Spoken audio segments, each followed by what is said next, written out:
the sound of the wind passing by. Now that winter's here well. Now that winter's here well.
Who's gonna buy? Who's gonna buy? Who's gonna be the lucky guy? I don't want love, I don't want kisses. When love walks in, the money's missing. You see me selling love tonight. I don't want guys who need a steady. I'm a good time girl, have your money ready. You see me selling love tonight. Said, who's gonna buy it? Who's gonna buy it?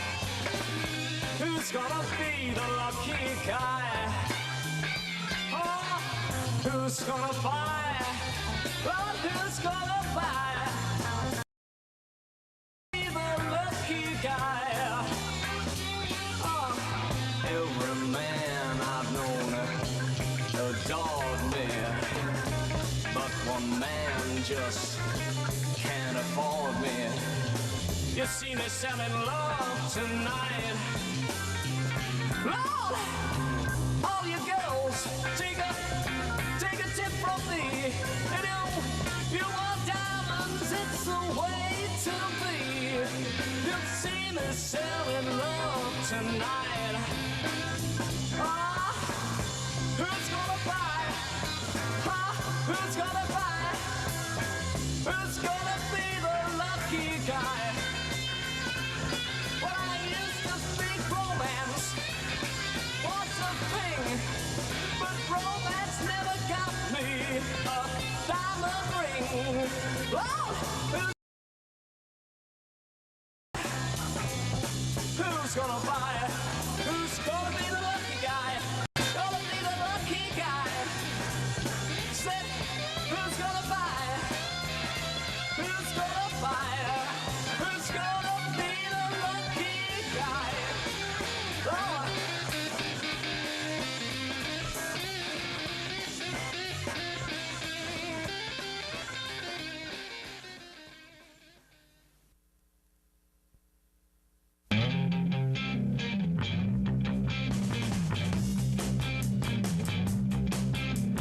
Love while you're young, live for today. Love, love and laugh, throw your cares away. Let the world be your toy and have your fling. Oh, love, dance and sing. Don't waste your tears, there's no time to cry. The years may seem long, they soon pass by. Make every hour as gay as spring. Oh, love.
Good morning. I'd like to call this meeting to order.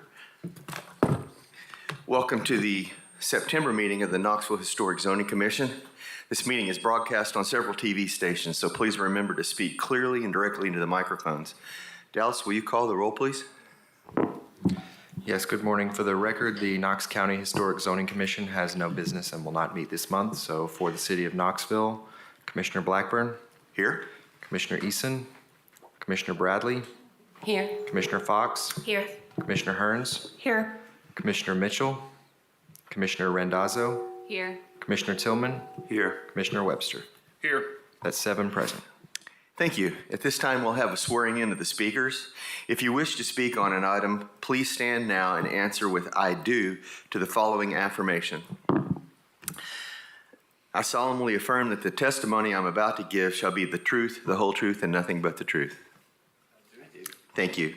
We ask that all speakers please limit their presentation to 5 minutes. We also ask that speakers please give their name and address before speaking. Please sign in at the desk by legibly printing your name and address. Appeals of any Historic Zoning Commission's decisions may be made to Chancery Court within 60 days of the date of this meeting. This time, I'd like to have approval of the minutes. Motion to approve. Second. All right, we have a motion properly seconded. All those in favor, aye. Any opposed? All right, thank you. Lindsay, you want to take us into staff reports? So the level 1 COA is issued since the last meeting at 908 Eleanor Street. The project includes the replacement in kind of woodlap siding, repair to existing siding, repair and replacement of any rotten trim with all of it to match the existing in materials, design, and size, new wood soffit and fascia, repair to the existing gutters, masonry repointing, and then repair to an existing deteriorated CMU wall that will have a skim coat finish to match the existing. At 925 Eleanor Street, the applicant is installing a metal handrail at the front porch steps and then wooden storm windows. At 421 East Scott, the applicant is removing an existing asphalt shingle roof and installing a new flat panel, standing seam, true standing seam metal roof. At 4121 Tazewell Pike, the applicant revised an approved design to change the garage location from the rear to the rear left corner of the house. Everything else from the house will be identical, and the garage will not be visible from the right-of-way. And then at 1107 Lake Ridge Drive in Concord, new gutters and downspouts and replacement of wood trim. Thank you, Lindsay. We'll go into our cases now. The first one is in 4th and Gill. It's at 916 Luttrell Street. It's case 6I24HZ. So this is a exterior rehab to a 2-story shed roof massing on the rear elevation. So the application was postponed at the June 2024 meeting. The applicant has provided revised drawings for this meeting, showing the shed roof extending fully over the first story, the full length of the rear elevation. The first story will feature 2 double-hung 1/1 windows. These will be reused from the existing rear elevation.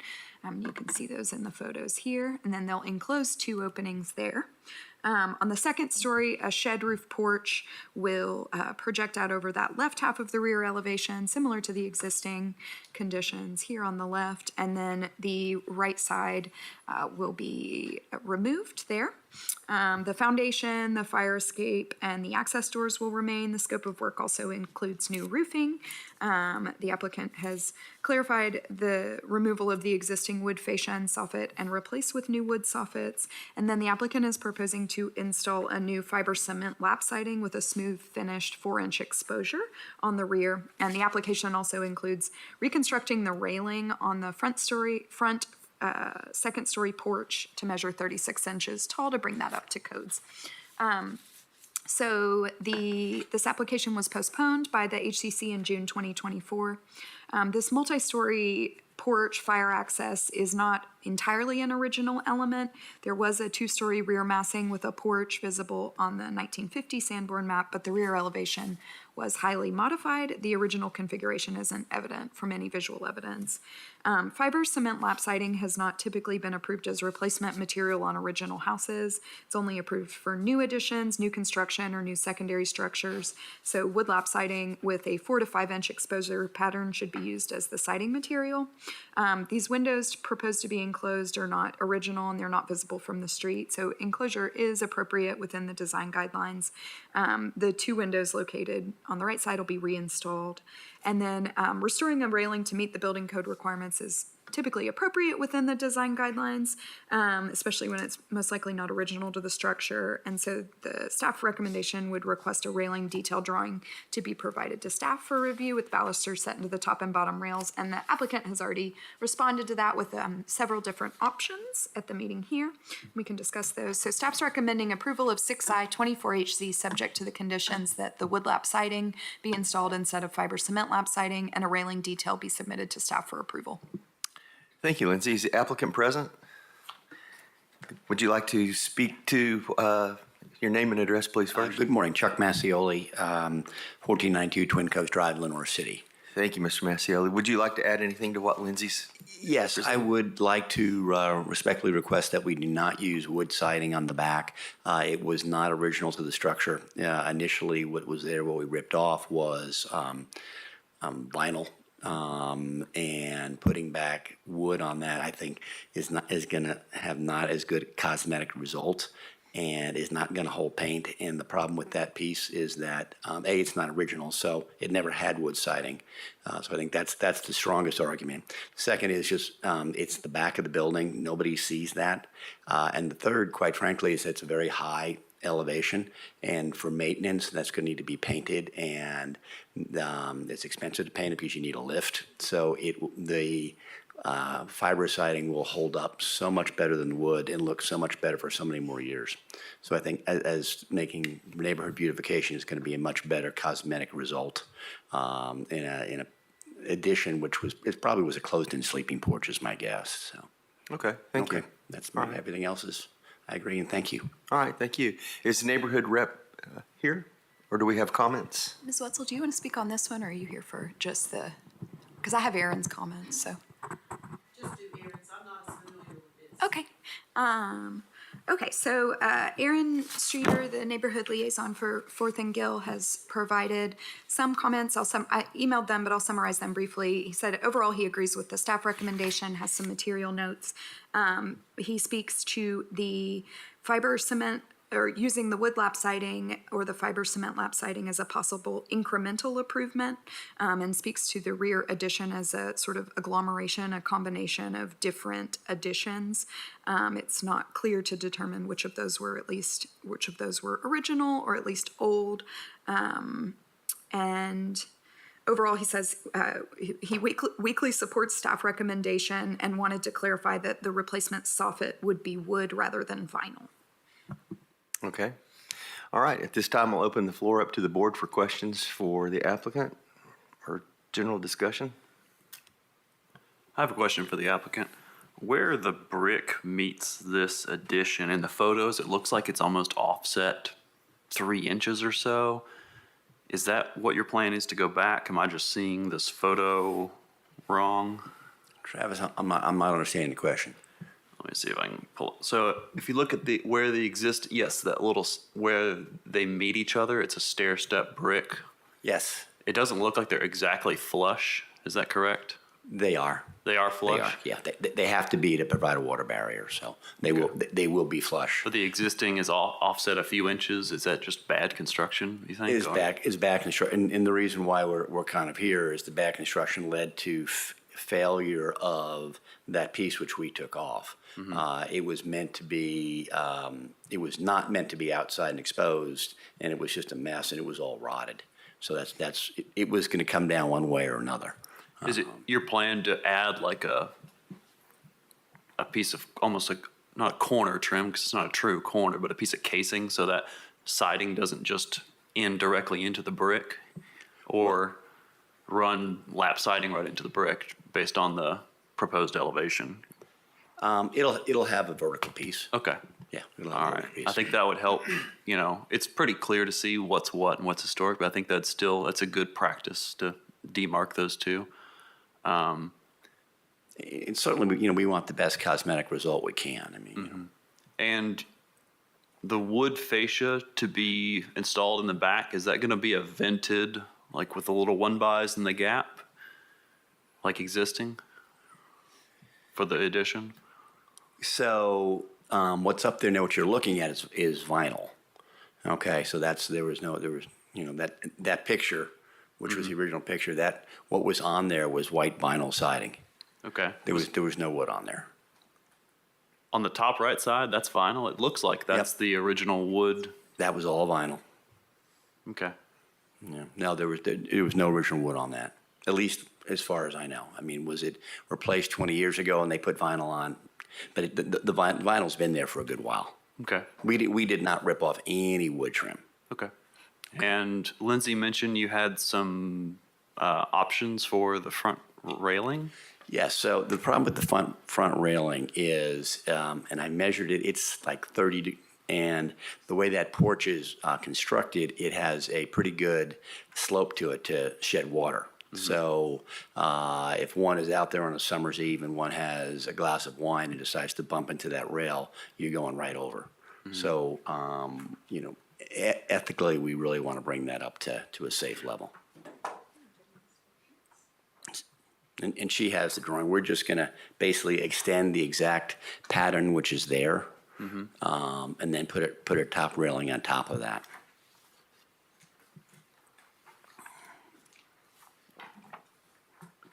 Got a few copies here. And Sorry. we'll ask codes what they want us to do with the last railing. The last railing there's 4 inches between the post, the brick post, and the first baluster.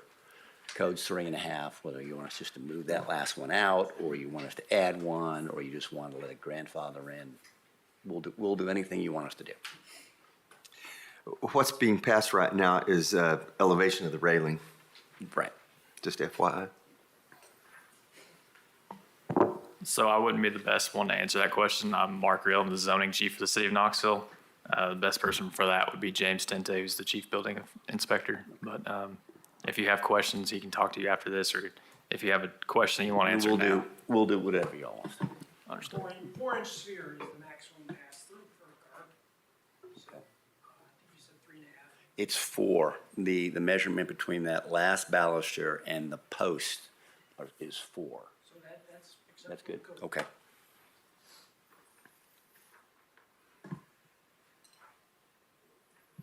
So is your proposal to add another horizontal piece on top of the existing? Correct. Okay. That way we can achieve a safe height. I don't know if I've ever seen that before. I've done the kind of the opposite. I've taken off a railing that's too low and added a redundant piece on the bottom, or not redundant, but a repetitive piece on the bottom. But they have different visual appeals. I'm not sure which is better. Be open to We have a couple of houses over on Victorian Way, and it was the same issue, and we just kind of went up on the interior railings just to keep college kids from falling over. Yeah, I would think we have a lot more leeway to add more on the top and preserve the existing. I think that would be ideal, but I'm curious what other commissioners think about that.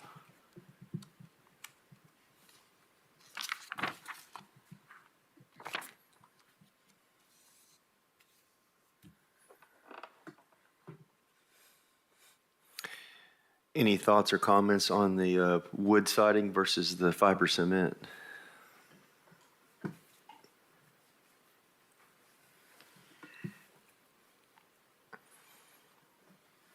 I'm assuming Aaron's comments were in agreement with staff recommendation to use wood instead of fiber cement. He says material, I guess, just saw his email a few seconds ago. Yes, in general, it was in support of the staff recommendation, recognizing that it already is a relatively complicated rear addition. The previous had a sort of visual combination of historic and non-historic portions. And so he's looking at this as sort of a incremental improvement in terms of the visual character of the structure. So I would say it was a complicated week. He says, I weakly support staff recommendation. Okay.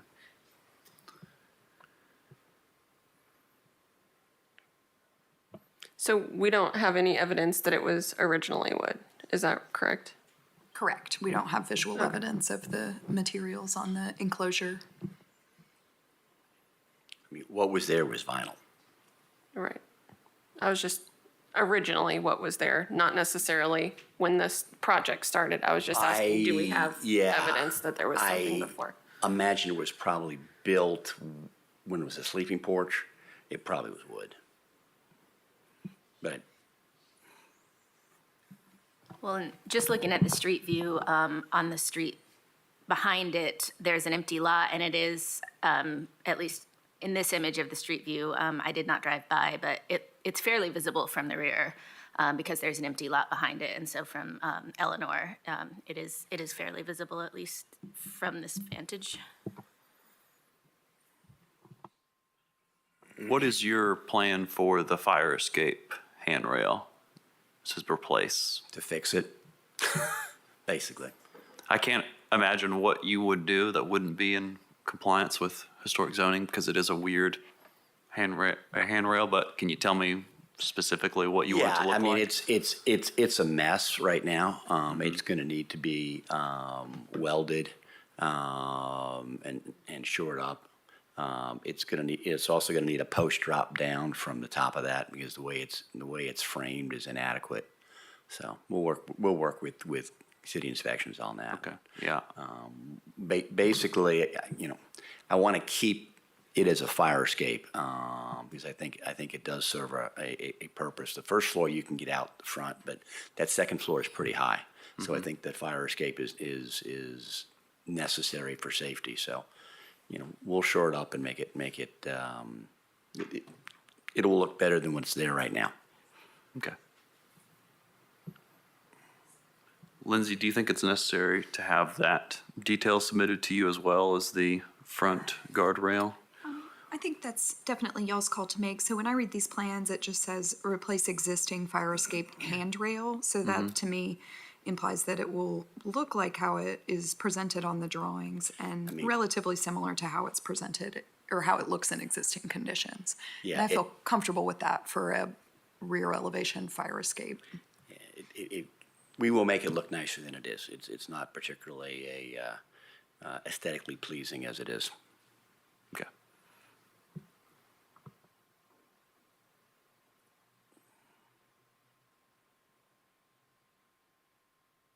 If there's no other comments, I can make a motion.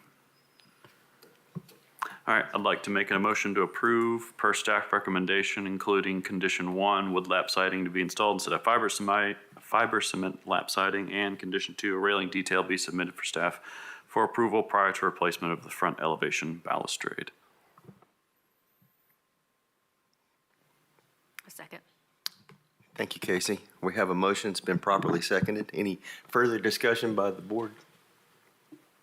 If not, all those in favor, aye.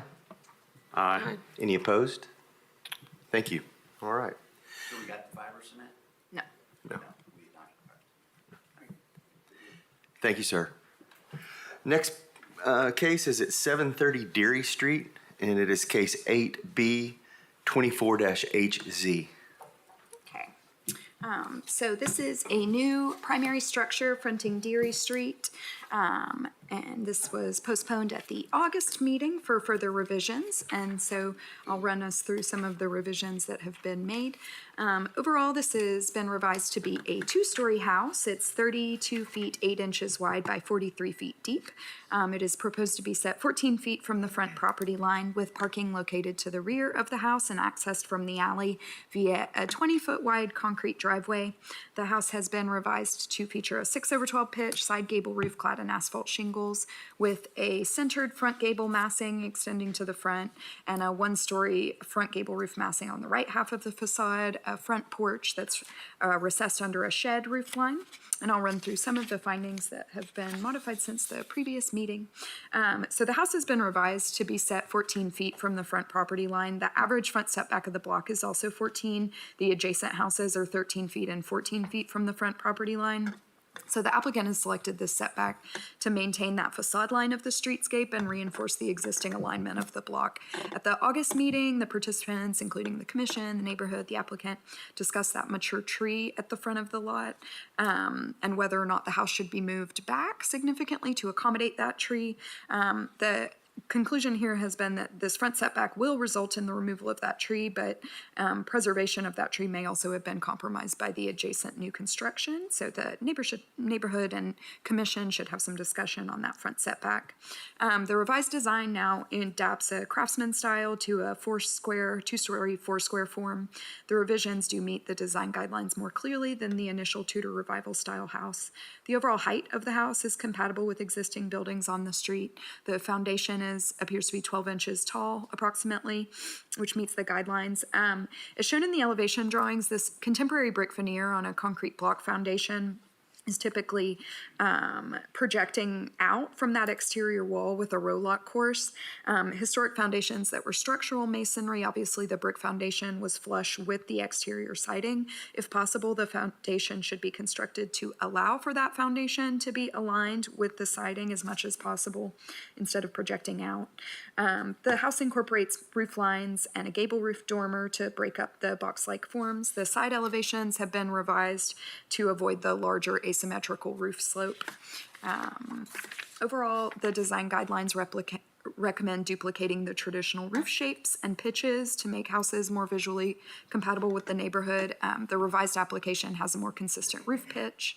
The complexity is compatible with the neighborhood. There is some discussion among the neighborhood among the 3 gable roof massings and a shed roof porch. So that's an item for discussion. And then overall, the materials meet the design guidelines for new construction in the 4th and Gill neighborhood overlay. There are some additional specifications in there. So the staff recommendation is to approve 8B 24HC subject to the conditions that the brick foundation cladding be aligned with the exterior wall as much as possible. The window trim incorporate projecting sills with the detail submitted to staff for review. The final window specs and the material specs be submitted to staff for review. And the applicant has already followed up on a tongue and groove wood porch flooring. And then allowing for the discussion on the proposed front setback with respect to the tree. Thank you, Lindsay. I see the applicants here. Will you give us your name and address, please? Chad Taylor, 11409 Municipal Center Drive. Thank you, Mr. Taylor. Do you have anything to add to Lindsay's comments? She did mention tongue and groove porch floor, and it's actually ceiling. And I will ensure that the siding is flush with the brick veneer. The only other thing that I can suggest would be that their mention was hardy soffits. Hardy soffits versus vinyl soffits, and of course shutters are removed and updated roof pitch. As she mentioned before, I just need some guidance on the setback that's proposed, as I do think that if anything is less than 25 feet, the tree could potentially experience some trauma, and it may not live. So that's just something to think about as well. Okay, thank you. And also that I did have a chance to go to the neighborhood meeting as suggested by the panel here, and I did incorporate the majority of their suggestions. Good, thank you.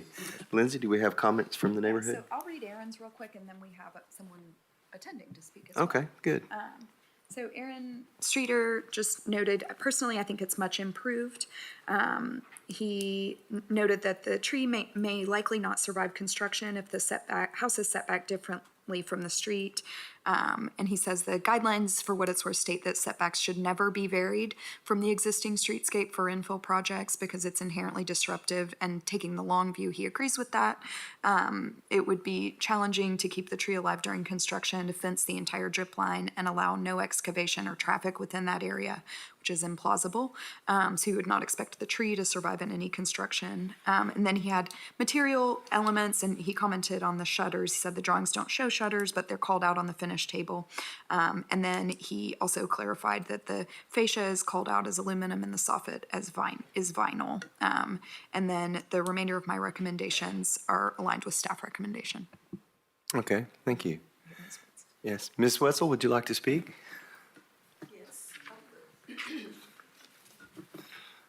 Good morning. I'm Melinda Wetzel, and I live at 1015 Luttrell Street in the Fourth of Gill area. And I am just primarily going to echo a lot of what Aaron said, but staff recommendations dealt with a conversation between the community and the applicant and you all. And so excuse me, I am here to let you know that Mr. Taylor did meet with us last month and was very cooperative in listening to our needs and our wants and following the guidelines. We appreciate that and appreciate what he's done since then. And then we had a board meeting just this past Monday night. And from that first meeting, the biggest issues the neighborhood had, the board had, was the garage, which I see has been eliminated, and that setback. And we just discussed that at our board meeting Monday night. And like Aaron is saying, the survival of that tree is very doubtful. And to violate a guideline in order to maybe save that tree just doesn't seem logical. And the other part of that is that tree is a living thing that has to survive weather, disease. The house will be there for much longer. And when that tree's gone, if you increase that setback, it's going to be incredibly awkward. So we stand with the guideline that you use a 14-foot setback because that's what's next door, and are really hanging our hats on the recommendation that never violate the existing setback, and we hold firm with that. I would throw out one other thing, and that is Deary Street may be, well, it's certainly one of the most beautiful streets in the neighborhood. It's canopied and just lovely little houses headed down it. At the end of Deary Street, though, when it hits 4th Avenue, there are 4 vacant lots, soon to be developed. And if this setback got altered, I'm pretty sure those developers would expect their setbacks to be altered. And we don't want to see that happen. We want to keep that setback for the pattern and the historic nature of all of it. And so we agree with staff recommendations, but want to let you know that we want to follow the guidelines and keep the setback in appropriate. That's the best way to put it, appropriate. Did you have any questions? Thank you. Thank you, Ms. Wetzel. All right, at this time, we'll open the floor to the board for questions, discussion. Any questions for the applicant? I had a question for the applicant. What do you think of condition 1 by staff about the brick cladding being in line with the siding? Do you have a plan for that or thoughts? Essentially, I would just move the seal out and run the lap down and flush with, probably an inch over to allow for proper draining. So. Okay. I was just talking with an architect yesterday about a different project and this issue, furring out the siding. Yeah. That's an option. I would eliminate the row lock. Okay. you can fur it out in a number of different ways, including a continuous polyiso insulation or just hanging your studs over. There's a lot of ways to do that, but I think that's very important here. Sure. And then I wanted to ask about the trim materials. Are you proposing wood? On the front porch, Okay. they're cedar wrapped. Okay. So, you mean the posts themselves, or just the trim and the gables? They would be one by of some sort of hardy, Okay. smooth hardy. And y'all were talking about the porch earlier, tongue groove. Was that the ceiling? Ceiling. And what's the porch floor? It'd be concrete. Concrete. Okay. I think that's all I had. Thanks.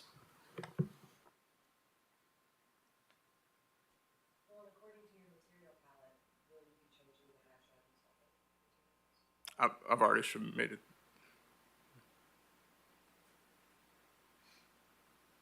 Yeah, Jennifer, that was confusing me too. That was my fault. I Okay. did not get the updated list, and Lindsay was very accommodating to assist me in this transaction, so I didn't submit that in time. So the fascia, instead of being aluminum, will be fiber cement? Yes. And the soffit will be Hardy fiber cement. fiber cement as well? Yes. Trim. Okay. No, we have a verbal record of that material list now. I have it on Okay. file. I just hadn't updated the case file. Okay. I do have that though. Sure, thank you. On the last sheet, it calls out the shutters being board and batten. Are you planning to put shutters on the home? There's no shutters. They've been removed. Okay. That was also in the reflected materials list.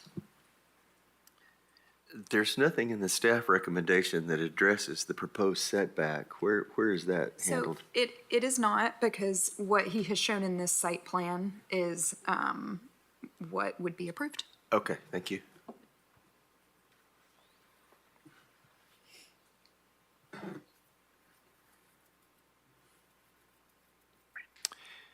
Any further discussion?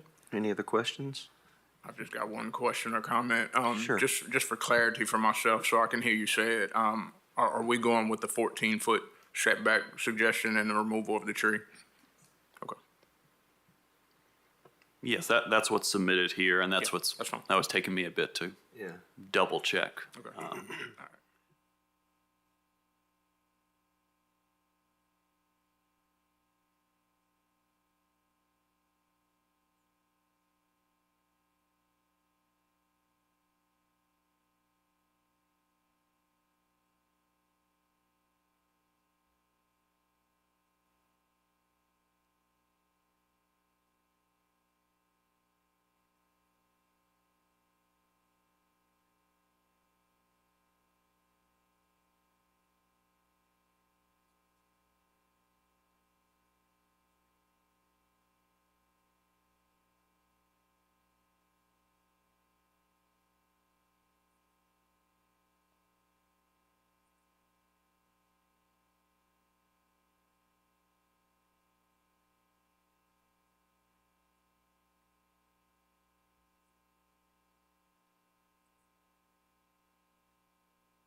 And I wasn't out of town last night like some of you were, so.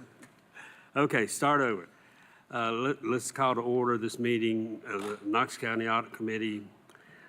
Today is Thursday, September 19th, 2024. And Kim, could you call the roll, please? Mr. Morrison, Here. Mr. Warren, Commissioner Jackson, Commissioner Jay, Here. Commissioner Russell. Here. Have 4 members present. Commissioner Jay, could you lead us in the pledge, please? If you are able, please stand and render a salute to our flag. Let me get out of my own bag. pledge allegiance to the flag of the United States of America and to the republic for which it stands, one nation, under God, indivisible, with liberty and justice for all. Thank you.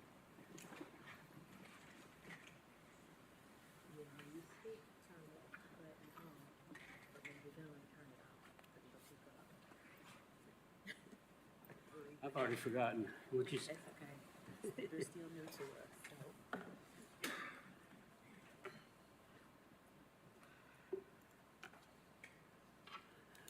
Okay, I guess you all got the minutes of the last meeting, and can, I need to get approval of those, the minutes? from the Motion last to meeting? approve the minutes. Second. All in favor? Aye. Aye. Or sometimes you can do it by acclamation. I'm learning here after all these years.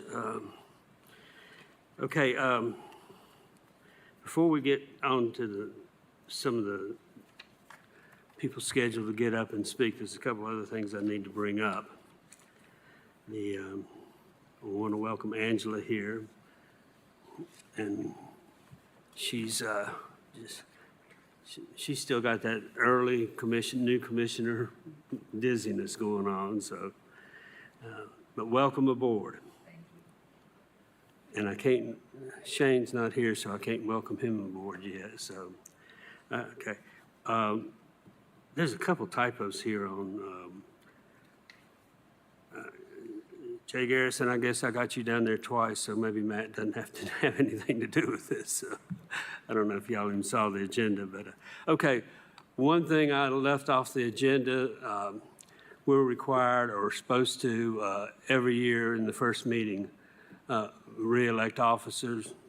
We've only got two. I don't know if you call them officers or not. It's the chair and vice chair. So we've got to do that, and I'd like to take the honor of giving a motion for Matt Warren to be the chair of the audit committee. I'll second that. Is that a roll call vote? No. Okay. Everybody in favor? Aye. Aye. So Matt, you will be the new chair of the audit committee. I'd like to make a motion to nominate Jim Morrison as vice chair. I'll second that. All in favor? Aye. Aye. I guess. And technical, we're supposed to ask, would you be willing to serve? I am. Okay. And that makes it easier for me too, because I've been doing this for a while, so, but Matt's going to wait till to take over the reins next meeting, and we'll have to talk about when that'll be. And I don't know how most of you feel about the 9 o'clock time. I haven't heard anybody excited about it, so. Larson, We'll figure it out down the road. Yeah, we can connect on that. Yeah. Not too worried about that one. Okay, so now we are up to item number 5. And Chris, that is you.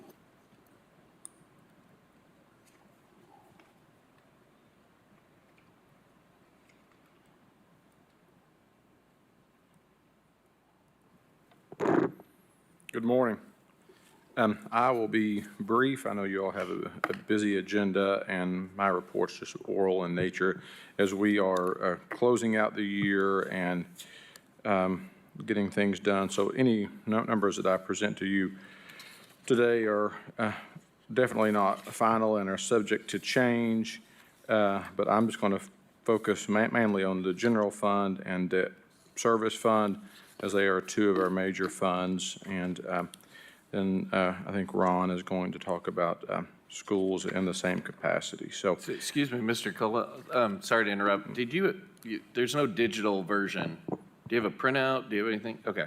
Nothing to hand out because Okay. nothing's really final. So, Okay. yeah. That way he doesn't have to act like he's talking numbers you can find in the printout he gives you. I'm just making them up as I go, and you just have to assume they're right. I haven't met a CFO who's not good at that.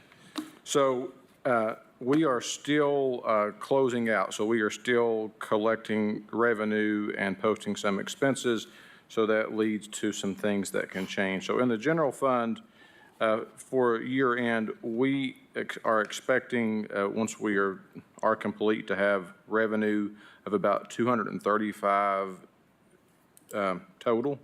That's millions. And then on the expense side, we think it'll be around 231. So I think we'll end up with a budget surplus of about 4 million, which is a little less than we thought. We did about 6 to 7 million in designations. We usually like that number to mirror that. So, anyway, that's where we think that we will end the year on the general fund. So if you look at a balance sheet as to where we stand today, the total fund balance in the general fund would end at about 114.4 million, and compared to last year, which is about 110.2. And the one that we like to focus on is the unassigned or undesignated fund balance. Last year, the number was 85. This year, we think the number is going to be around 91.4. So positive in that sense that we're adding to those reserves, and that we had a year to where the revenue exceeded the expense. And then just looking at debt service, we've talked about debt service in the past and how that fund was trending. This year was actually to the good. We were anticipating about using about $1 million in fund balance and debt service this year, but instead we went from a fund balance of about 20.7 to end 23.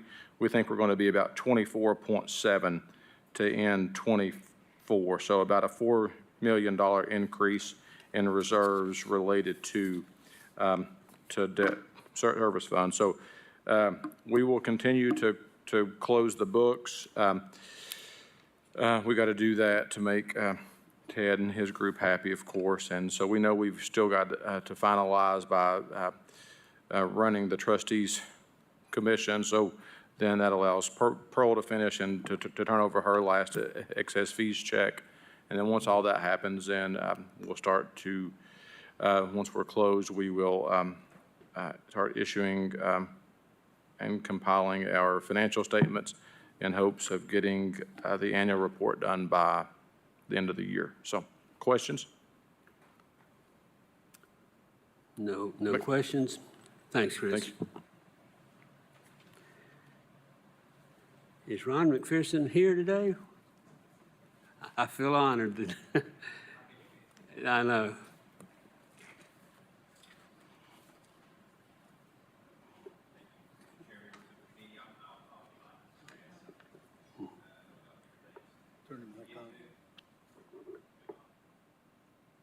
Is that better? That is. How did you do? Did Chris just talk loud, or did he turn it off on me? I figured. Just wanted to provide, as Chris said, a brief update on the general purpose budget, where we think we're going to land in FY24. Is I'll underscore what Chris said. Obviously, these are preliminary numbers until the audit's completed. Wouldn't expect these to significantly vary one way or another. But I would like to, I'm going to touch on revenue and expenditure. So overall revenues, we think we're going to land at about 3% surplus. That's actual over budget. Actually, we ran about 6 to 7% surplus in sales tax. That's positive, but keep in mind the previous 2 years before that, we were running like 14 and 15%. So Chris and I, every time we come to these things, we say, growth is still happening, but growth is slowing. And so that's what we saw this year. Still positive, but not to the tune of what's happened the last couple of years. On the expenditure side, we look like we're going to have a budgetary savings of about 3%. So we're going in the right direction on both sides, which, again, that bolsters our reserve. And so we still have healthy, we think we're going to end up with a healthy reserve. It's looking at probably about 16% of the current budget. The state, of course, requires at a bare minimum 3%, so we're well over that mark. GFOA recommends school districts have typically 10% or greater, so we're good there. But I would underscore this, because I like to keep things in perspective, that even with 16%, that equates to just a little over 2 months of payroll. So I would say we're in a solid position, but that doesn't mean we're wealthy.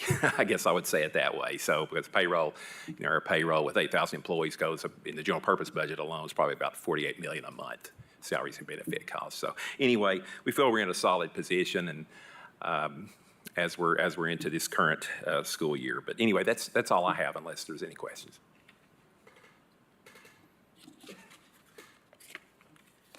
Commissioner Russell, we go through some of these pretty quick, particularly when the year ends over, but we're waiting on the numbers to be wrapped up, so we follow it as the year goes along, too. So, hey, Ron, thanks a lot, sir. Okay, thanks. Okay. We're going to cover, Ted's going to be involved, I guess, in 7 and 8, but you'll start off with your words of wisdom for us. Okay, Ted Holtz, Pew CPAs, Knoxville, Tennessee. I'll go ahead and give a brief update of where we are from an audit perspective, and also, just for the sake of new members, also what we cover in our audit services. We have started the final field work stage for the Knox County government. I believe we started about a week ago. So we are in that stage, which will last a couple months. We did interim field work, which was predominantly on compliance testing and single audit work, testing of federal grants. That was done in May, June timeframe. So now we're in the ending stage where we do the bulk of our work. And again, we've started that process. And as we get final trial balances, as Chris mentioned and Ron mentioned, they're working on finalizing those numbers. Then we will test those numbers. So anyway, we're in the final stage of our audit. Starting our final stage, but that's also the longest stage. We plan to, we're aiming to meet the reporting requirement of December 31st. It takes a lot of things for that to happen. But anyway, that is our plan at this point in time, to be able to meet the December 31st state reporting period. Sometimes we, for one reason or another, complication or another, that it ends up being January. But again, we're aiming for December 31st at this point. Regarding, just as information, there are other reports that we do that are related to the county. One is we do Knox County Schools internal school funds, which basically is auditing the individual school accounts, bank accounts, and activities that are at the individual school. We also audit the school's central office. That is part of the Knox County report because it is a component unit of Knox County. The internal school funds we will present separately to the school board, and after we present to the school board, we will also present to the audit committee here. Obviously, the Knox County government report, including the compliance report, will be presented to this audit committee as well. In addition, we perform the audit for Knox County Pension Board.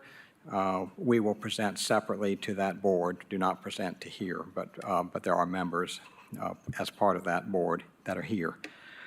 We also audit what we call ancillary entities, related entities, which would be E911, GIS, Planning Commission, Sports Authority. I believe there's one more new one this year.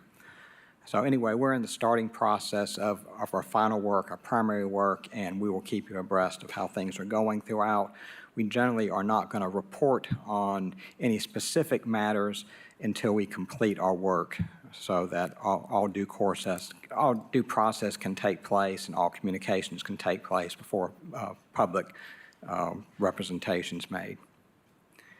Any questions? Yes. Thank you, Mr. Chair. The recent reports in the media about especially the Farragut Booster Club and some of the investigations going on in that, I noticed, and this may be a question for schools or you all, is that something that showed up on previous radars in previous years' reports about the money that was flowing through those booster clubs, or is that brought enough interest for you all to include that in some of your work this year, and maybe the schools can opine on that as well? Okay. We have always had a concern about school support organizations just because of having different controls, related to them. We have not specifically looked into like the Farragut Dugout Club situation, but when a report is issued by the state, then we're expected to include a summary of that in our audit report. That case, that will probably be in the internal school funds report since it's similar to more related to that. But Who's handling that investigation and what's the timeline on that report to come to? that report was conducted by the state. And is it completed now or is it still in process? A report was released. I don't know if there is any follow-up related to that or not. Okay. Could you make sure this committee gets a copy of that report? Yes, that can be provided. And did a team at the school system somebody want to jump in on any updates related to that, or what are we doing to ensure that other clubs don't end up in the same position? And if you're not familiar with it, maybe, is everybody on the committee familiar with? Okay, all right. I'm not real familiar with it, and I thought Garrett was here just to get ready for his, when he has to come with his report. Perhaps you could give a quick summary and then. Sure. Chair, committee members, Jennifer Himmelgarn, Assistant Superintendent of Business and Talent for Knox County Schools. We are aware of the report. We've received a copy too, and the investigation was actually initiated as a result of the district reporting these concerns to the comptroller's office. So those were investigated in the course of our team's normal work. Some of the issues in the report have already been addressed back when they were discovered, and there are some additional actions on our part to support booster clubs in coming into compliance, but then also to addressing issues as well. Having all booster clubs across a school district of our size in compliance is a work in process, and that's something that we have put a focus on and will continue to put a focus on. Could you make sure we get a copy of that as well? Sure. For this audit committee? And Sure, absolutely. Okay. Thank you. So are we, as I recall, the schools, these support organizations, there's always, it seems like there's a bunch of them and they're all supposed to be, I don't know that the word is registered or on board, but it seems like there's a large percentage of them that aren't official. Is that still the case, or? Yes, so they are each of the school support organizations are required to comply with state law and follow several steps that would allow the district to approve them as school support organizations. And we are in the process of working with those support organizations to come into compliance. Because I was hoping, you don't like for these things to come up, but at the same time, I was hoping that would help you all have a little more ability to enforce that or get more of them in line. Right. So, okay. Thank you. Any other questions? Thanks a lot. Thank you.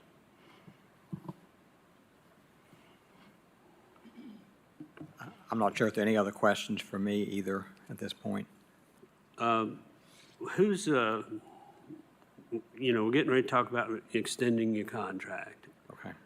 But I'd like for somebody, and this is the one where I think somehow Jay got his name put down twice, and I don't know if that's supposed to have Matt's name on there instead, but I'll take the hit on that one. And for Commissioner Russell's information, I'll give a brief, as I recall, story about it. But then we'll talk about with you and Chris, I guess, a little bit about our intent to extend. But years ago, I think the original language I think maybe it's in the accounts receivables part of I don't know, it's not the code of, it's in our, it's not an ordinance, but anyway, it came out that, pardon? No, I think that's in the, anyway, where it started out that they were going to change every year or something like that, and that was just crazy to change our auditors, and then it got, I think, moved to 4 years, and still that was but you could not be renewed, you know, and as much as, you know, we like to compete and everything, that was handcuffing us a lot, and particularly in our opinion of transitioning over. So we actually had to actually go, this went on the ballot, you know, a couple of years ago, voting, we had put it out for vote, you know, just when everybody else was being reelected or whatever. So, and we left that a little more wide open. But in doing that, we said we still want the right to change. So we, every year, we can terminate them, or really, I guess the positive way to look at it is we can extend it. But we have to take that positive action, Matt, if I'm saying this correctly. And so if we're going to, and that's what we're getting ready to talk about now, if we're going to want to rebid, he needs a lot of time, procurement needs a lot of time. If we're going to vote to just renew another year, they've got some work to put it together, but that'll be a few months down the road before we actually have to come and approve, you know, the actual extension. I don't know if that makes any sense or not. So that's kind of where we are on this. So who is, Matt, could you talk to this just a little bit, or I should make Jay do it. His name's on here twice. So. I'm Matt Myers, Director of Procurement. Chairman Morrison is correct. I believe, I don't remember if it was referendum or charter change, but the voters approved, giving the audit committee the authority to hire external auditor. It was getting very tedious over the years to be changing all the time. But now, once a year, I need direction as to, are we extending Pugh's contract, or are we going out and do a request for qualifications? It's a very comprehensive solicitation, as you would imagine, with all the different accounts that need to be looked at, all the different departments. So it's, I just need time to do that. You need time to vet the proposals, need time to negotiate, things like that. That's why we, try to come around the September, just to give us direction. And, we're just waiting. You'll make the decision today. I think commission approves that. Right. That commission will approve that either next month or, a month after. In most cases, while we say we're making a decision, we're really passing our opinion along to commission. And I don't know if it ever makes you a real vote, or if it's on, one of those things where they just approve the whole things all together. I don't follow it through that much, but that's where county commission, comes to play in that. So, and I had one other thought I was going to mention on that.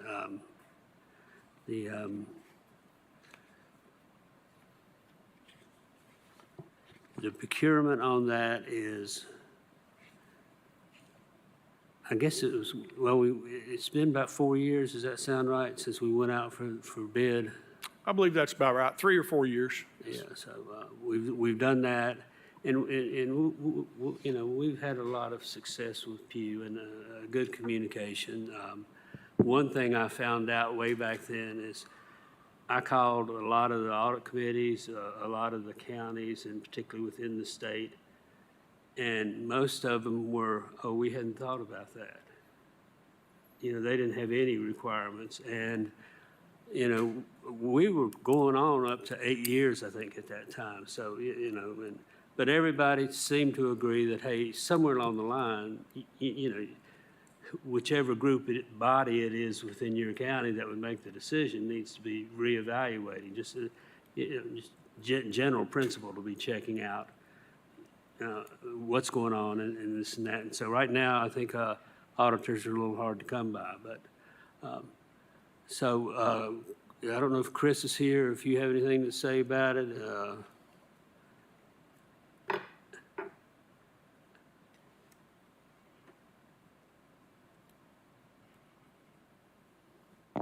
I would say that, our working relationship with Pew is really well and really good. We have a lot of communication, whether it's issues that that we may never talk about here, or issues that you may see in the media. I think we have really good communication, and I think we are content with where that contract is, and unless you see a reason to bid it out, I think from the finance department's standpoint, we feel we're in a good spot. Any other discussion? Yeah, this has worked pretty well for us over the years, both within the audit committee and commission, to be able to evaluate it as needed, but to be able to continue the relationship. And I think it brings a lot of effectiveness and efficiency to the audit process every year.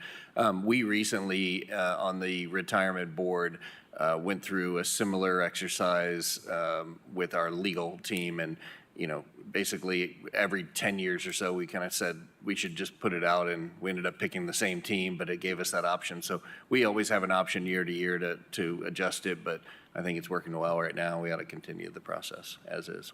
And when we rebid that 4 years ago, I was referring to, we got good responses. So that was kind of interesting, but we still felt, Pew really was head and shoulders above the others, so that it wasn't an automatic, we'll just give them a new contract. All right, so I'm not real good on the Robert's Rules of Orders. What do we need the motion to say on this? I'll make a motion to select, I select Pew and Company as our auditor for an extension of, I believe it's a 1-year extension, is that correct? Yes, for an additional 1-year extension. The vote here would then go to commission. So is that a motion? Yes, sir. I'll second. Okay, Matt can have the second. Put him in charge there. Okay, all in favor? Aye. Aye. No objection, so that passes. Matt, did we get everything y'all need? Yes, sir. Okay, great. Don't run off so fast. Okay, where are we now? We are down to number 9, who I hear he's COVID related. And Zach, you got in at, 1 o'clock this morning or something, so I hope you can cover his part too, and then you can just roll into number 10, which is yours, I believe, also. Good morning, Audit Committee. Zach Fullerton, Knox County Internal Audit. So before I get started, just a couple of admin items. Like Jen mentioned, I did get back late last night, so may not be firing on all cylinders. But, through the power of caffeine, anything is possible. So bear with me as we get through this. Second, Richard wanted to be here today to present the KCS Fleet Management Audit. He is sick, wasn't able to make it. I have been described as a better looking Richard Pugh, so we've got that going for us, right? And a couple other things. Wanted to just take a second to reiterate what some of the others said. Thank you so much for Jim. Thank you so much to Jim for serving as our chairman these last few years, and I appreciate you stepping up when David stepped away. And then on the flip side, welcome Matt as the new chair. You've got some big shoes to fill, so don't mess it up. And then lastly, of course, just welcome to our new committee members, Commissioner Jackson, Commissioner Russell. I know Commissioner Jackson couldn't be here today. I'm sure he'll catch the recording after the fact. It's always a good viewing for a date night with your significant other. So thank you so much, though, for both of your interests on serving in the audit committee. We do get to discuss some pretty interesting things here. So let's jump into the Knox County Schools Fleet Management Audit Report. So if you'll sort of follow along with me, starting on the executive summary page, our objective here in the audit was to determine if program participants, including drivers and those charged with oversight of vehicles and drivers, were adhering to the KCS Fleet Management and Vehicle Operation Guidelines and relevant Board of Education policies and KCS administrative procedures. The scope of the audit, we looked at vehicles and program participants from May 1st, 2023 to May 1st, 2024, which was shortly before we started the audit. Ultimately, we had 5 findings, one that met our definition of significance. We made 5 recommendations related to those findings, and Knox County Schools Executive Management concurred with the findings and the recommendations. So let's turn to page 1. Page 1 is just a little bit of background information about KCS and its fleet. I think the most important part there is the chart at the bottom, where you can see sort of the spread of the vehicles. Obviously, the bulk with maintenance workers, usually people who have to do a fair amount of travel between the schools to conduct repairs at various schools, and then also 31 with security for security members that have to respond to incidents. And then just a reminder, so the entire Knox County fleet is really more than 1,500 vehicles. We decided at the forefront that we were going to sort of split this out. General County, schools, and Knox County Sheriff's Office. Each division sort of has its own governance structure, so that's why we're sort of where we're at right now. And which one have we already done of those? We three? did general county government first, yes, sir. Okay. After you go through this, we can maybe compare what recommendations you had for them versus this one. Now, if we turn to the next page, so this is just a sort of a shared responsibility matrix, covers the responsibilities of the major parties. Obviously, nothing can be accomplished by one individual, right? So it is very much a group effort. We've got the KCS property manager, Olivia Ritter. She sort of has primary authority over the tracking of the vehicles, keeping our database maintained, making sure the vehicles are tagged and logged. Then we have the KCS maintenance garage. They handle all of the maintenance activities on district-owned vehicles, leased vehicles. And then we have the KCS risk and safety manager, who has jurisdiction over the vehicle safety, driver education, accident prevention parts of the program. And then, of course, lastly, the drivers themselves also have a role here. They have to be insurable, have at least 2 years of prior driving experience, and then respond to maintenance requests from the service garage. If you go to that next page, again, just really quick, an overview of the IT systems. I always like to mention this. So first, we have Asset Panda, which is sort of the primary system of record, tracks all of the fleet inventory for us, maintains the registration and title information. Then you have School Dude, which is the work order system used by the maintenance garage to create work orders, and it has the historical data for past services. And then lastly, GeoTab, which is comparable to Samsara on the county side, allows us to monitor the location of all the KCS vehicles via GPS. So I do want to say that on that, all KCS vehicles are GPS equipped, which is obviously a huge control, promotes a lot of accountability. So really happy to see that. I'm going to jump ahead a little bit. I want to fast forward a bit to the findings, but just really quick, on page 4 and 5, we sort of went over what we tested specifically, and we sort of thought about this, very similar to the general county in terms of, one, driver safety and eligibility. Is KCS promoting safe driving practices through education, training, ensuring that their fleet drivers are eligible, what have you. And then 2, drive home vehicles. Some KCS drivers are allowed to drive their vehicle home.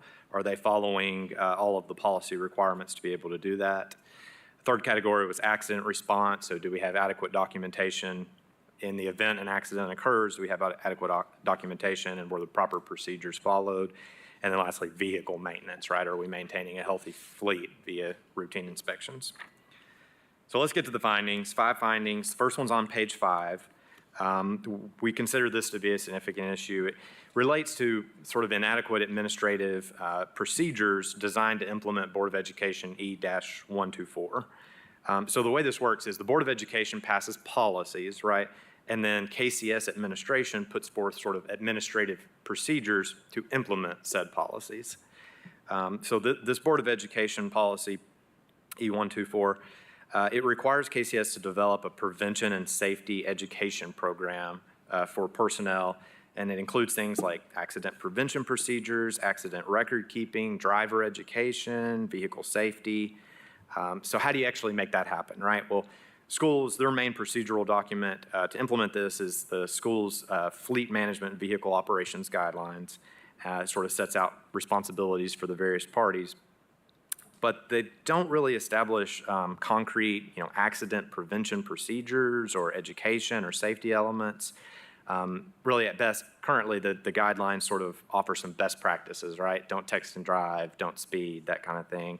Not a lot of meat there about the specifics.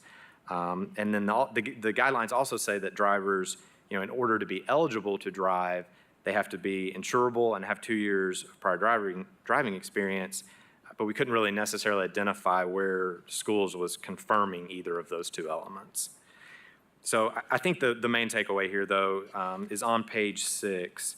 So in our minds, the process established by Knox County Risk Management is sort of the gold standard, right? Here's what we saw in the first audit with the county. So you sort of see the differences there. Both programs have the fleet participants acknowledge their responsibilities, but then Knox County provides initial safe driving training. They do initial NVR, motor vehicle record checks. They've sort of established a point system where drivers get put into different risk categories based on their driving history, and then maybe get targeted training if they're in a higher risk category. So we didn't really see a lot of that on the KCS side. And I know KCS probably feels like they got the short end of the stick because they had to go second behind General County. But anyway, so ultimately we found that KCS just hadn't established sufficient administrative procedures to implement the policy. We recommended that they either implement a comprehensive driver and vehicle safety program or let risk management handle it. KCS agreed. I think they've already got some training selected and maybe already out to the driver, so they're making good progress to fix it. Jumped on it pretty quickly. What's the issue with the proof of insurance? Is that just a... Well, it says in the guidelines that the drivers have to be insurable. So in my mind, obtaining proof of insurance is how you do that. That's how Knox County does it. They ask for our insurance card. There may be another way to do it that I haven't thought of, but that's why we included that on there, just to show how do you actually say the driver is insurable. This is more the drivers. Right. Okay. Yeah. Okay. Just be careful. My granddaughter's going to start driver's training here in a few weeks. So you may want your coverage up. But okay. So, okay, let's turn to the second issue, second finding, which is on page 7. So that relates to the failure to apply a taxable benefit to certain drive-home drivers prior to 2024. So this relates to another Board of Education policy, E-180. Basically, some employees are allowed to drive home district-owned vehicles, and if they are, they'll be subject to applicable IRS regulations. So the annual value of that commute would be added to their W-2. We identified a total of 36 drivers who were eligible to take their vehicle home. But out of that 36, 31 of those are actually deemed to be exempt due to a IRS regulation, qualified non-personal use vehicle exemption. So of the remaining 5, we obviously requested payroll records to make sure that taxable benefit was being applied appropriately. It is being applied currently, but we noticed that it had not been applied prior to calendar year 2024. So it's hard to say the exact cause of that. I think, obviously you have to have communication between your property manager, your fleet manager, and your payroll department. It could have been a communication breakdown there. So we didn't really have a recommendation related to fixing the taxable benefit as it is currently being applied, but we just said, okay, go back, evaluate the 35 who you've said are exempt, and then also develop a procedure whereby payroll gets notified when a new drive-home driver is added to the roster. So I think those extra steps will sort of prevent this problem going forward, and KCS agreed with that as well. So finding 3, if we turn the page to page 8. Matt has a question. Oh, sure, yeah. Before we go to finding 3. Yes, sir. I know we note in the footnote about the IRS regulation for the qualified non-personal use. I know that falls, it sounds like, or at least you're deferring it over to Knox County Schools to evaluate that. Yeah, so I knew someone was going to ask about this because it seems like a logical testing place. I think there's a trade-off for us between timeliness of the audit versus how far do we go in our testing. We didn't take that extra step to verify those exemptions. I think when talking with Richard, I think to verify that, it would have required us to go and visually inspect the vehicles. I think there's an element of that exemption where they have to have a certain insignia on them, identified as a government vehicle. And then, of course, the IRS regulation is pretty complicated, so we thought, why don't we let the payroll tax experts sort of handle that? But we are doing the KCS payroll audit in the future, so we sort of thought to ourselves, maybe that's something we might come back to in the future. Yeah, and I was gonna say, I know we have that as part of our recommendation, at least Yeah. a reference to it, and that, the response to it, I think, references that they're just going to determine if it meets the criteria. I guess I feel there's still some risk there, and that could be mitigated, especially with the GPS tracking on these, to ensure that they're really hitting that de minimis amount. I don't know what the regulation is on what qualifies as that, but it surprises me from a number standpoint that 31 out of 36. A significant amount. Yeah, are I mean, exempt. that's- Yeah, I haven't done the math, but yeah, 90+% probably. right. 80+%. I agree with you. Well, that's definitely something that we'll keep on the radar then. And like I said, in that future engagement, we might touch back on that and examine it a little bit more closely.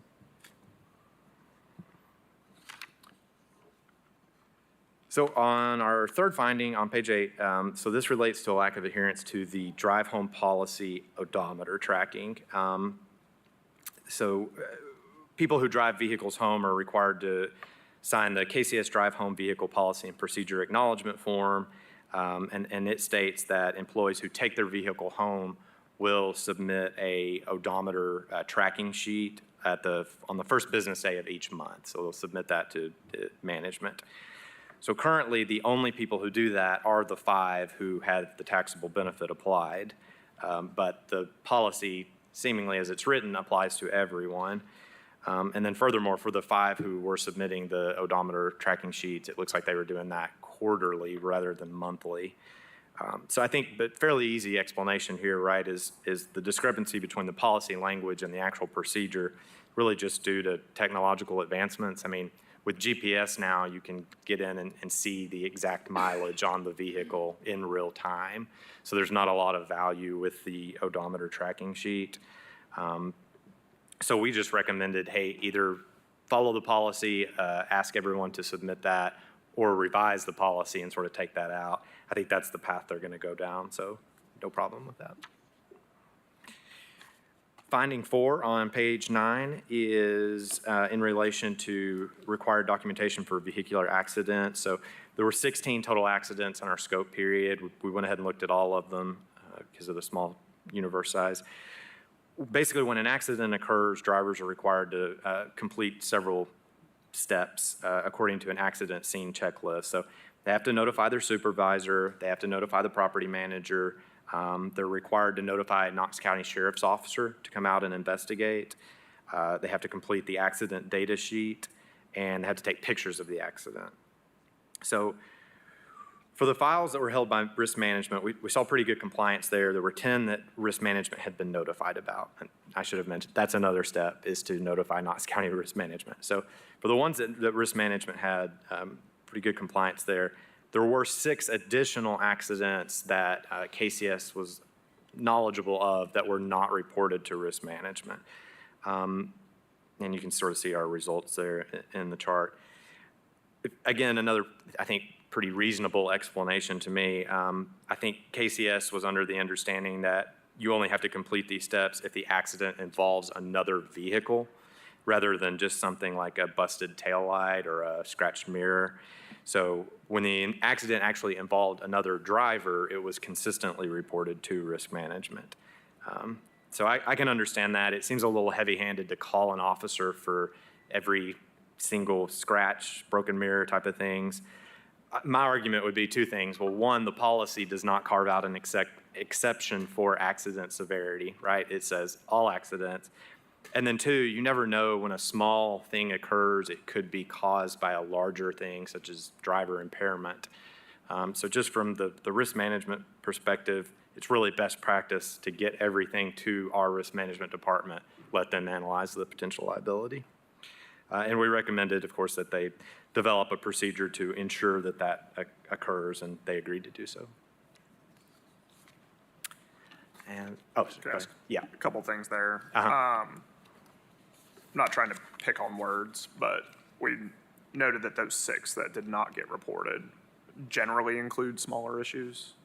I guess my concern there, if I'm doing the math right, 0 out of 6 went to risk management. We know that. 0 out of 6 had accident data sheet, 0 out of 6 had sheriff's office notification, and 3 out of 6 had pictures. So how did we determine what the actual damage was on those? I might have to let Jennifer speak to that. And you know, that word generally, I think auditors just love that word, but I put that in there. I think one of the accidents for sure, I believe, was someone hit a deer. So to me, that's a little bit more significant, but it still didn't involve another driver, so they didn't see the need to do the steps. I think everything else, honestly, was scratches, busted tail light, maybe backed into a pole, fender bender type situation. I don't know if that answers your question, but. It helps. It's just trying to make sure we understand the context there. And then I don't think this would fall in the purview of this audit, but rather the, probably what risk management does with these. But is the cause of accident determined for all of them? I don't know that about for the schools accidents. I know for general county government, it does. It'll actually go to a accident review committee, if I recall correctly from the last audit, for their review to determine who was at fault. But I'm not sure about schools.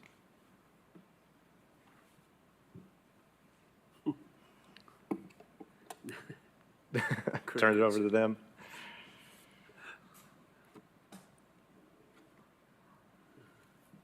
As he's coming up, I just want to make sure there's no pervasive issue. And Richard probably knows that, so I apologize. You think about like cell phones these days. Is there anything that we need to be doing to mitigate risk from that standpoint? Good morning, Chair, County Commissioners. Garfield Adams, Knox County Schools, Assistant Superintendent of Operations. So basically, we do have those reports, and it does detail the actual damage to the vehicles. As far as the cause of accidents, I can certainly pull that information for you. I know that is in the initial accident, yes, unless it is something like you back into something, shrubs or whatnot that causes scratches. So, but if it is significant, we should have that information. Yeah, and I don't feel like I need to see it. I just want to make sure there's a process in place to assess that from the standpoint of, you know, you think about the 10 that went through risk management. Again, if there's any pervasive issues from, you know, it's a bit hyperbole and speculative, but if all 10 were driver on their cell phone, then I think we would need to think whether that's something we need to have a little more tracking mechanism of or something to that extent, so. Certainly, and we do track the individuals who drive the vehicles, and so if we see a pattern, we certainly investigate that as well. Yeah, that's helpful. Thank you. Thank you, sir.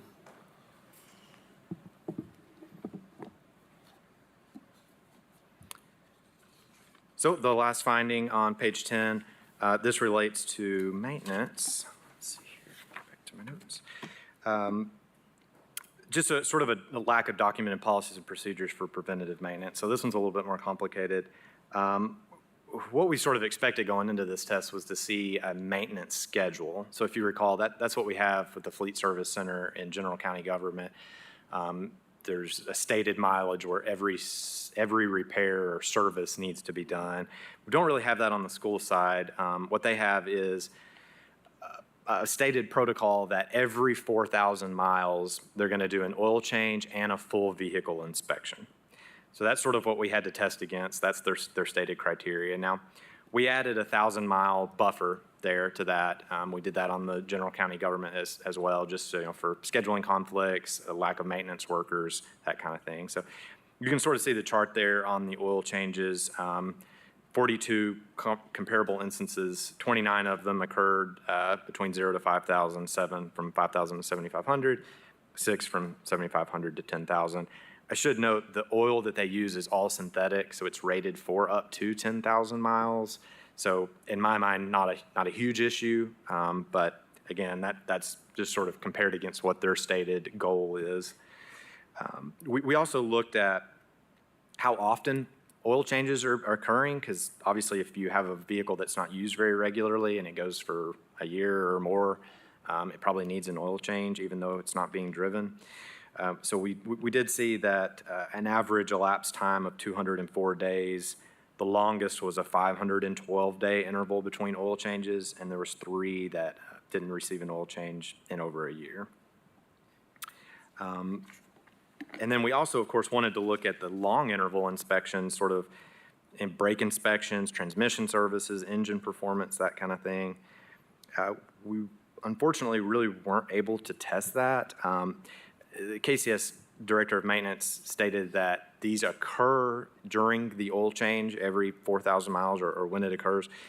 Well, there was no specific documentation of that in School Dude, so we didn't really have any documentary evidence to go on.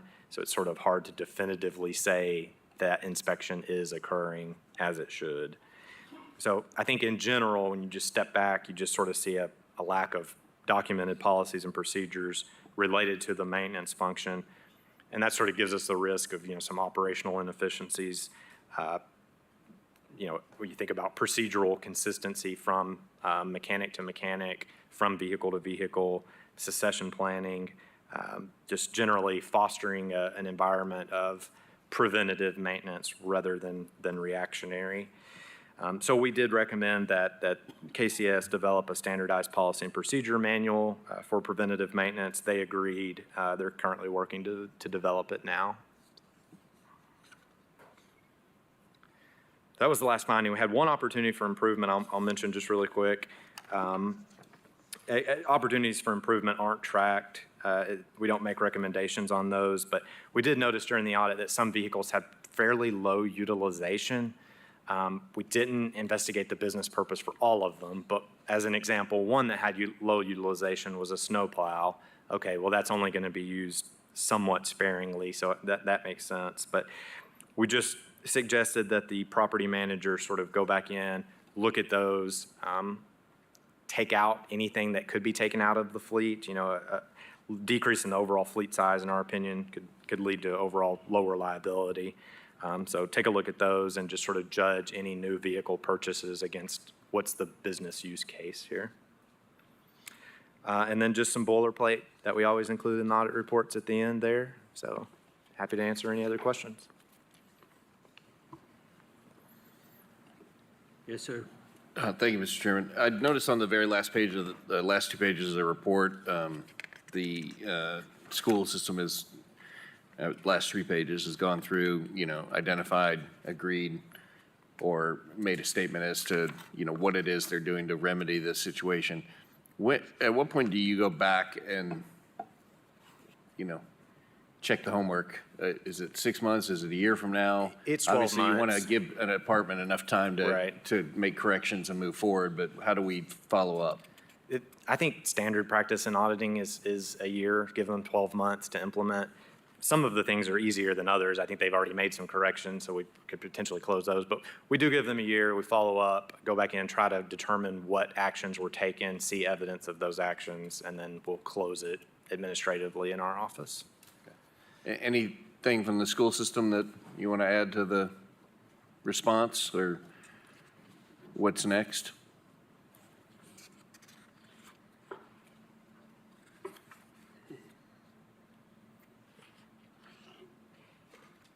Chairman, members of the committee, like Zach said, it's no one person that's in control of all of this. So some of these findings and some of these corrections hit both Dr. Adams and my divisions. We are thankful to Internal Audit for this opportunity to improve and to come into compliance with our own policies and procedures. Like Zach said, we've already taken several actions and will continue to do so over the next several months. And I'd just like to add that we are currently in the process of, with the fleet management, adding those vehicles to Asset Panda, which will give a notification for when the oil changes. And we did discover after the fact that I'd say the majority of the vehicles that were identified, they were attached to tracking devices that are no longer in commission. And so there a lot of those. So in other words, the tracking devices on the vehicles, we no longer have the vehicles, but we still have the tracking devices which are attached to a vehicle that is no longer with Knox County Schools. So that is a correction that we're making, and we'll be happy to provide that information when we do our annual audit.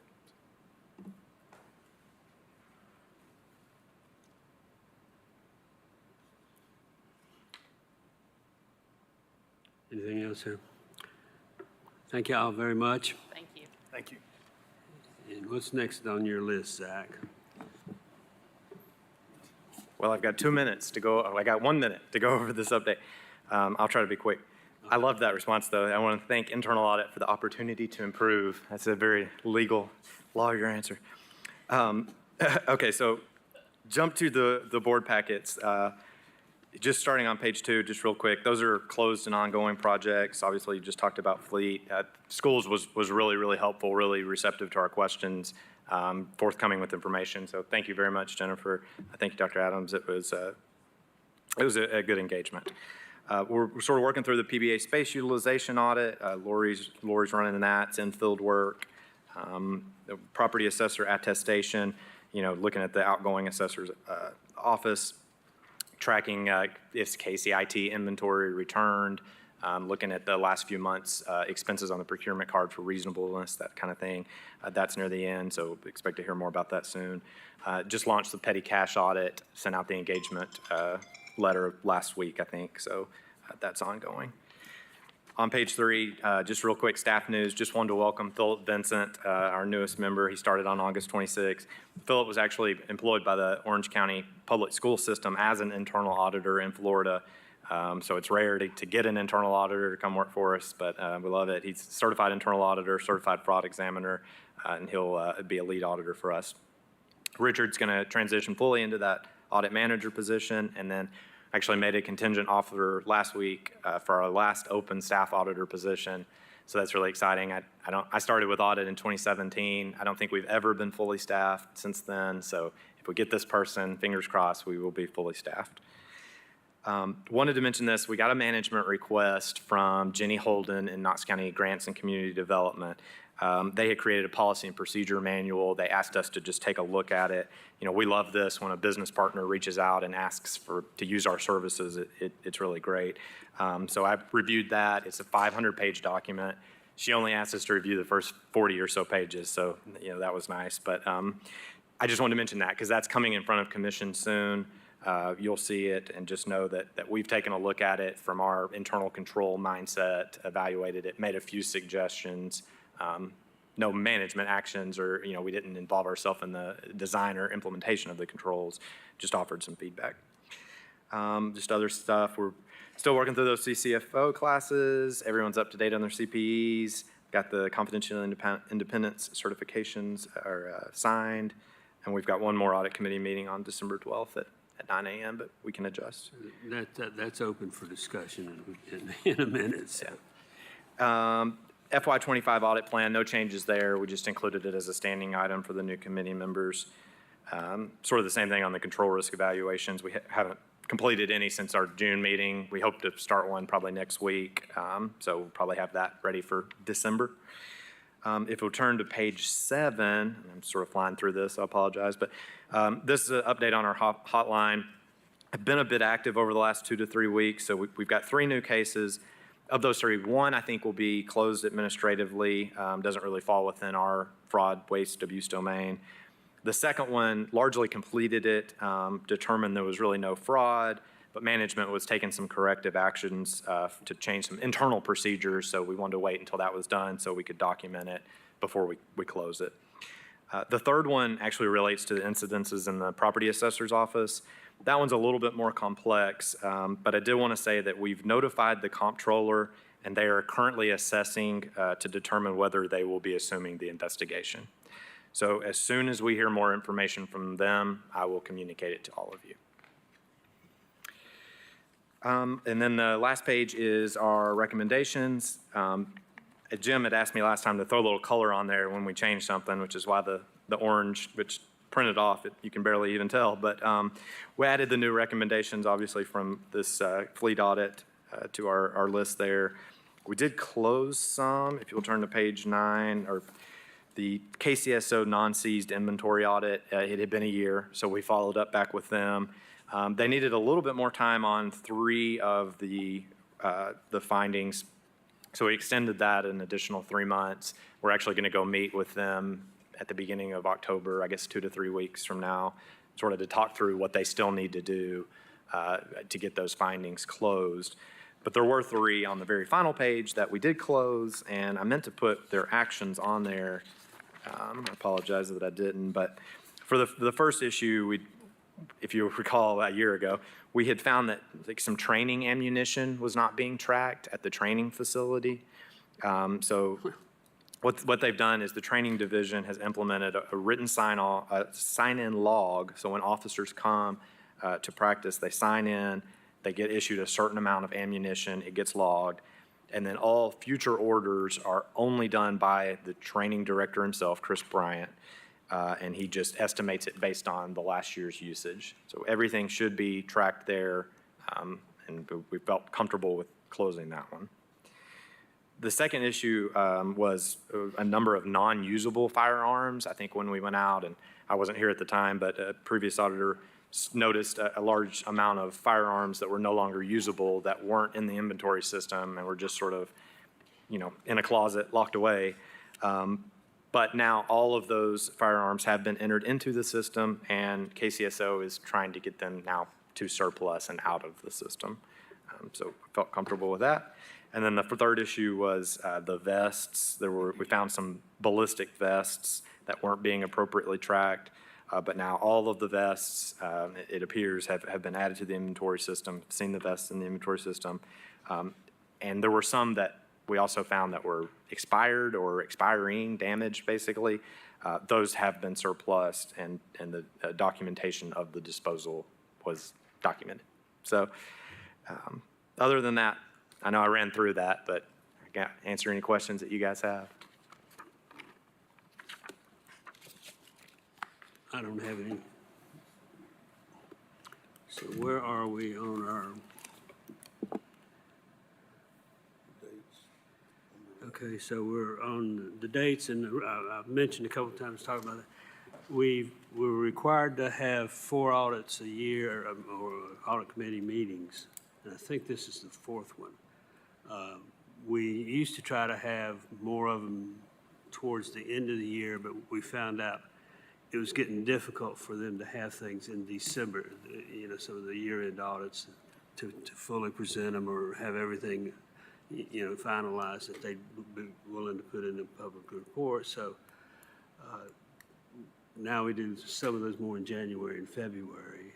I don't know that we need one between now and December, and I just had December in there as kind of a placeholder in case we needed one near year end. I don't have as much. I think this would be an excellent job for the incoming chair to go figure out how everybody's schedule works and what will work well with the commissioners and the audit team and everybody, and then kind of work through a calendar for the year.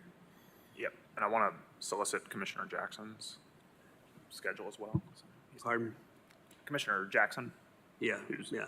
Well, and everybody's gonna have a little bit of difference, and at one point we favored having them when everybody's here on Mondays for whatever meetings, and I try to get in on the front end of those, but then at some point that became a little tricky if you'd be here at 2 o'clock, but then you didn't have to be here for the 3 o'clock or 4 o'clock, kind of thing. But so everybody's going to have different schedules, and I know you have some schedule issues.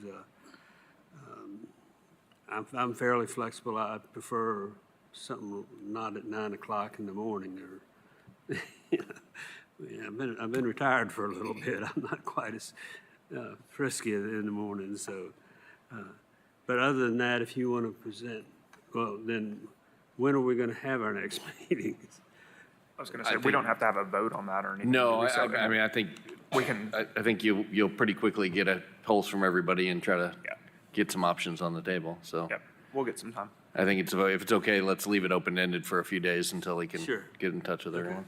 And that's just one we always have down, on here. And we don't often have other business, and I won't go into the whole history behind the item 13, which is really being able to go into, a non-public meeting. Basically, everybody in the state is subject to, I guess, sunshine law kind of meetings and stuff, but there are a lot of things that, either prohibited, you can't give out information on, like a lot of HIPAA and things like this, but I guess about 10 years ago, the state put out its directions on how everybody should have their audit committee set up.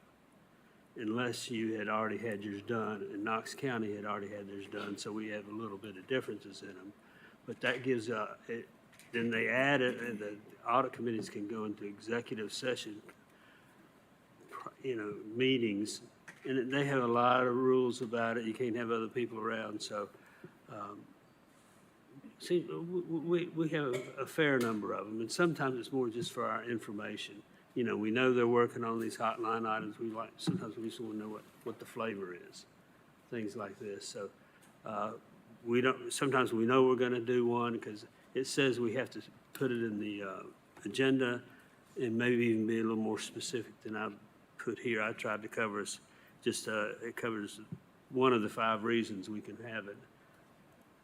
Somebody over here said I need to tell which one it is and maybe what the subject is. So, but all right. So that's a little more for general information for you. And is there anything else we need to talk about? I think just as it relates to the last item point, I might call on either Zach or Chris to just recap where things stand with the comptroller, because I think if it's going to proceed if property assessor's office is going to proceed under a comptroller investigation, we don't need the executive session here. I would think so. And on this one, I thought sometimes we're just providing information. Lots of times, in a lot of these we've done, there's been a few instances where if it's, we might come away with recommendations if we see some control problems or, find out some other issues, but I'll let them go first.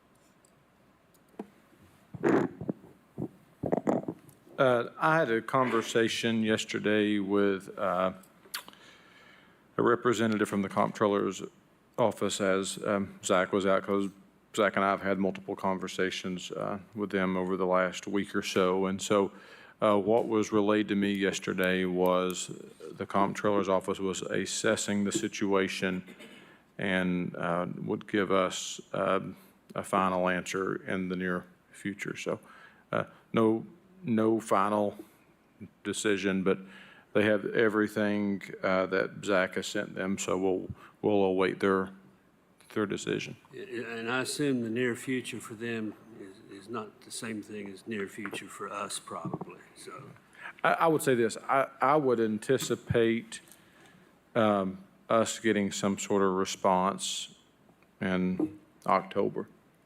I think that's fair. And when, can I have a quick question? When internal audit starts an investigation and then the comptroller decides it warrants a level of engagement for them to come and take it over, once they sort of decide to take it and take the lead, we essentially give it to them. We provide information we want to, but this committee and these members and we're not driving the boat anymore, correct? Not involved, but correct. I think ultimately we stand ready to help and to provide information and help in any way possible, as would any department. But ultimately, it's at that point it's their investigation, and we just stand by and offer to help, give them any information that they may need or any contacts they may need. And I would see it as it's really, they have first shot at it if they want it. Of the times I've seen them come in, maybe we learn about it and then they come in and say they'll take care of it. Sometimes they've asked us to look into things, so it goes both ways. But usually it seems like, if they want it, then it's theirs. So I want to bring up one other subject. On the election of officers, does that need to be a formalized, I don't need to have a revised agenda because it wasn't on here. Is it just good enough to have it in the minutes that we did? Or? It's in the minutes. Okay. I like it. If I could say, going back to what Jim said, There's often times when the comptroller gets things reported to them that they turn over to either internal audit or external audit. And so it does work both ways, and so we do have that working relationship. So when we do contact them and let them know of things and say, you may want to look at this, they take it seriously. All right, we done? Meeting's Motion to adjourned. adjourn. Very good, Jim. Very good. Somebody's